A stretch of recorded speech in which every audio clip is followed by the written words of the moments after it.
Магазиннен көшеде күтіп тұрдым. Таңерден күтіп тұрдым келген, қай жақтан келеді деп. Ол кісі магазин жақтан емес. Сіз үйдесіз? Иә. Жұмыстамын деп айттыңыз, бірақ Иә. үйдесіз күтіп отырсыз, иә.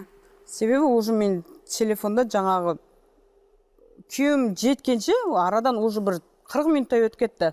Сол арада маған ұлым айтты жаңағы, мама, екеуі осылай сөйлесті деді. Деп сақталып тұр деді. Деп контакттан терем шықпайды. Эля деп терем шықпайды. Анау деп терем шықпайды. Номерде шықпайды. В общем, сөйдемден отырып, WhatsApp-ты удалить етем. В общем, планшеттен өшірем да, қайттан скачать ет. Резервный копия жасаймын. Резервный копия жасасам, екеуінің переписка шығады ғой.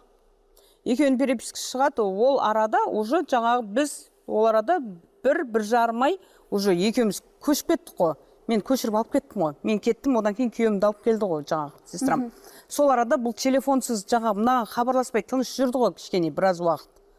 Мына кісі. Сол арада мынау сөйлескен ғой, тірімісің жаңағы. Әңгімеге тартқан. Иә, тірімісің өліп қалды ма деп ойласам, қорқып тұрғаным, сол баяғы қатының тағы біліп қояма деп, гостиницалар бар. Сол жақ қарай келе бер, ол әйел кісі Челектен келатыр өзі. Өзі Челектен келатыр, екеуі уже кездесу керек та. Соны жазып сөйлесіп, уже өшіріп тастаған ғой. Өшіріп таста, қазір мынау әйелің тағы ішін ақтарып жүріп табамасын деп. Оны мен жаңағы WhatsApp-ты өшіріп барып қайттан резервный копия жасап, көріп қойымдан оны қайттан скриндап күйеуіне жіберем. О кісінің. Сен қайдасың деп сөйлеймін. Сөйтсем, ол мен похороннан келатырмын дейді. Похороннан келатырмын, не болды қымбат дейді. Номерін соңын айтшы деймін. Қош не қылайын деп ең, тағы не болып қалды деп сөйлейді. Себебі суреті көрсетпей тұр да, бірақ екеуінің перепискасы тұр, ана авада о қыздың суреті көрсетпей тұр. Сосын 16-52 дейді. Деймін дағын, соны жаңағы екеуін сөйлескен переписканы қайттан жаңағы күйеуіне жіберем. Енді не дейсің мынаған? Содан ол айтады, қымбат болды, жіберейікші дейді. Шынымды айтсам, мен шаршадым дейді.